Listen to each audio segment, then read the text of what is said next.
We rolled our Super Dirt Late model, and unfortunately, now it's time to pay the bill.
Everybody, thank you so much for clicking on today's video. In this one, we're going to do exactly what I just said, which is go over the cost of crashing our Dirt Late model, and more specifically, rolling the Dirt Late model at Cumberland Speedway, Lake Cumberland Speedway in Kentucky a few weeks ago. We've been repairing the car ever since. Obviously, you can see that it is not quite finished yet, but thought it'd be a good time to answer what a lot of people want to know, which is, what does this stuff cost? Today we're going to go through what does this crash cost. If you like the video, please do hit the like button and subscribe and leave a comment on the video. And if you want to know more about the costs of dirt racing or the cost of racing in general, leave a comment and let us know, and maybe we'll do another video about just regular operational costs and stuff like that. This video though is going to be about what did that crash specifically cost us. Do a walk around on the car, show you all the stuff that got damaged. We'll tally up a list of everything that we have to pay for to get fixed or replaced.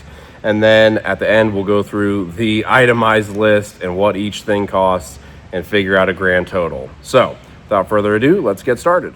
Okay, starting at the front of the race car, the front bumper did end up getting killed in the crash. I had another one up in our little spares department up there. You can actually, that's the old one up there now. Let's see if I can show you here. That's the one that got crashed right there. But I had another one from last year that was also crashed, but not quite as badly damaged. So I swapped all of the plastics on the nose. It's over there. But I swapped all the plastics on the nose and was able to put together a front bumper. But the front bumper did get killed, so we're going to count it. Not too much damage to the left side here, except the spindle. The left front spindle did get bent in the crash, or maybe even rolling the car back onto its wheels after it was upside down. Not sure exactly when that happened, but the left front spindle did get bent. Control arms look good, and the tie rod also looks good. So on the left side, not too severe here in the front. Right side spindle also got bent. You can see that's our new replacement there, our new TWM Warrior spindle. So that did also get bent, and then the right front tie rod got bent, and the lower control arm got bent. I had this one as a spare, so it's already on the car, but that did get crunched. Upper control arm, no problem. That's the same one from the crash, but upper control arm looks good, but pretty much everything else got hurt, as well as our right front shock. Our right front shock is really why we're not racing this weekend, honestly. We replaced it, its shaft got bent, and the shock top also got pulled off of it and broken. So we replaced those parts and then rebuilt the shock, but something is still not right. So that needs to be serviced. So that's really what's put us back right now. I had an old Öhlins from our Laser, which was the car we had before the Warrior. But we were trying to make it work, but it's just not the right free length and the shaft length is also not correct. So waiting on that shock to get serviced. So that is the right front corner. Through the tunnel area, pretty much everything is okay. Drive shaft is fine, lift bar is fine, transmission's good, bell housing's fine, oil filter, oil cooler, I'm sorry, as well as the oil filter and the Peterson housing that it's in. Everything through here is fine. Oil tank, no issue. So nothing to complain about here. The deck, however, above it did get crunched. I have not decided if I'm going to completely replace it or try to mend the piece that was here. It did get pretty crunched, but we'll see about that. This center T-bar also got crunched really bad. So this is the new Warrior design for this breakaway piece. But the piece that was here got folded up really badly. And then the rear T-bar also got folded up really badly. So all three T-bars, front, middle, and behind, did get crunched. While we're on the topic of decking, the piece back here, basically everything you see missing, those deck panels got crunched. Again, trying to hammer them out and make them flat so that they can be put back on the car, but we'll see how that goes. The lower birdcage brackets for the shocks got ripped apart, and it actually sheared the bolts inside of there. Luckily, the shock was okay, but it did break the birdcage brackets, so we had to replace those. And then it also hurt some of our spacers and bushings in here, and so we had to replace some of those as well. But other than that, I think that's pretty much everything from the right rear. Battery stayed exactly where it is. Fire bottle stayed exactly where it is. So really no issues on any of this stuff. Here is a look at some of those birdcage brackets that I said got sheared. You can see right here and right here on the other side. These things took a beating. And then this is actually one of the bolts that was in this birdcage bracket right here. So you can see just how bent. I cut it to get it out, but you can see just how bent some of this hardware got. And I have over here, I have a whole tub of bent and broken hardware. So fuel cell's good, no problem. So that's good. And then left rear, similar story as the right side. It sheared the birdcage brackets down there. Those got broken and snapped, and then the hardware got basically sheared in half. And another piece here. This is from our left rear front shock. So there's two shocks on the left rear. This is the front shock eyelet, and it just ripped this open and ripped it apart. So obviously no good. Also, while we're looking from this angle, you can see our J-bar. Our J-bar did get bent, or at least the turnbuckle on this side got bent. The J-bar itself is okay. And then the walk-up mount got bent. The rear end plate right there that you can see, it did get bent, but luckily ours is double-sided, so we could just flip it 180 degrees, and it was good to go. We were running roofless that night, topless for that race, and so luckily our roof and our B-pillars and stuff did not get damaged. Otherwise, they probably would have. And also need to mention, none of the main frame tubes on the car got hurt. Everything is okay. It didn't get clipped or anything like that. The main chassis is fine, which is good. That's great news. And of course, we did not have the biggest wreck like you can have in one of these cars by any means. We had a small rollover. It was a pretty hard hit into the wall. And then basically the car ended up just riding the fence and then fell over onto its lid. So this is not a huge wreck by any means. We're very grateful for that. Don't want to make it sound like, oh, we had the biggest wreck.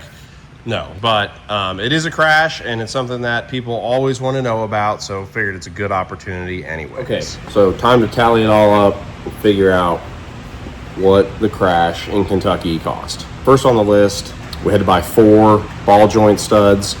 We have the QA1 ball joints that the housing and the stud, you can separate them and replace the stud and keep the same housing. So had to buy 4 studs, left sides and right sides. Those are $39.95 a piece. So that comes out to $159.80 in ball joint studs. Right front lower control arm, that had to get replaced. So that is a $210 part from Warrior. Right front tie rod, it's an all-star hex tube. That's a $20 part that we had to replace. Right front spindle, $275. Left front spindle, an additional $275. Spent about $30 in bushings and spacers. Our front bumper, $250 from Warrior. The birdcage plates that we broke that needed to be replaced, those are $96. The shock shaft for the right front was $70. The plunger rod that goes inside the shock shaft, it was $20. We had to buy an extended eye for the left rear front shock because it snapped it. That's $90. And then a top for the right front shock is $90. Need to also add in the service that has to get done to that shock. Now that we know it needs that, that's going to be around $200 in service and parts. At least that's the estimate that we've been given. A lot of the rod ends took a lot of load and a lot of impact, so it's just smart to replace rod ends whenever you have something like this happen. So we bought a 10-pack of left-hand threaded rod ends. That's $95. And we bought a 10-pack of right-hand rod ends, also $95. The air cleaner, when we went upside down, the air cleaner did get crunched. I forgot to show that, but the air cleaner did get crunched. The top, the filter itself, and then the base all got crunched. So the top replacement was $28.99. The base replacement was $29.99. The outer was $19.99, and then the filter itself was $32.99. The J-Bar turnbuckle and adjuster, that was $16.99. The J-Bar nut itself was $9.99. And then the rod end, because it's a special rod end for the J-Bar, was $15.69. And then I've got about a lot of the hardware, since so many of the bolts got sheared in half. Or, I mean, there was only a few that got absolutely sheared, but a lot of stuff got bent and broken. So good idea to replace a lot of the hardware on the car. Spent about $150 in hardware. And that it doesn't do the whole car's hardware, but it does a lot of the important hardware. So $150 in hardware. And so if we put all that together, $2,280.43. That does not include sheet metal. If I have to replace any of the sheet metal, whether it be on the deck, the quarter, or the door, or the fender top for the right side for that matter. That does not include any sheet metal at all. Obviously does not include like time and labor to replace all this stuff. It also doesn't include any wheels. The right front wheel took a pretty good hit. I think it's okay, so I'm gonna clean it up and see if I can use it again. But the right front wheel did take a good shot, and wheels are expensive. So if we were to get a wheel, that would be an additional, $400 or $500 easily.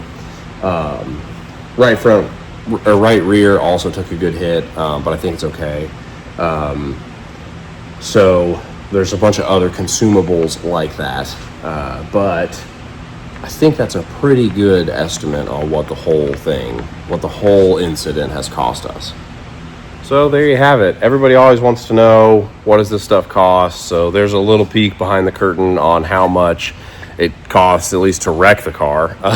Again, not the biggest wreck in the world. Very thankful for that. But still a good little wreck nonetheless. And so we wanted to use the opportunity to show you guys a little bit more about what it takes to do some of this stuff. Because even sometimes when it just barely rolls over, I mean, we broke a lot more stuff than I was initially expecting. When the car first landed on its wheels, it was like, okay, we might be all right. We even thought about running it that night. Luckily, we didn't continue to run because we would have found those bird cages were sheared, and the car would have had no rear suspension. And the right front shock was bent. So good thing that we did not run, but we did consider it, because at first it was like, car might be okay. Turns out it broke a lot of stuff. So even not the biggest wrecks can break a lot of stuff sometimes. So, but anyways, hope you guys enjoyed the video. If you want to know more about what it costs to do this stuff, what we have to spend to do this stuff, we don't operate on the same budget a lot of the competitors we run with do. We're on a much tighter budget than everybody else, or not everybody else, but most other guys, especially when it comes to the super category. So if you want to know more about that stuff, we don't really have any secrets. We're just trying to learn how to run this thing and run it well. It's very different than everything we've ever done before. So if you want to see more stuff about cost and kind of inside baseball, so to speak, be sure to leave a comment. And then we also have a membership page over on a website called Patreon, where people can pay. I think we have a $5 option and a $15 option per month. And basically those people just get extra behind the scenes stuff, more videos, more pictures, of pretty much everything we do. So if you're interested in that and you want to help the team out just a little bit, we would greatly appreciate it. Otherwise, hit the like button, subscribe. That helps too. Can't, say that enough. That helps a ton, honestly. So thank you for doing those things, and we will see you guys on the next one.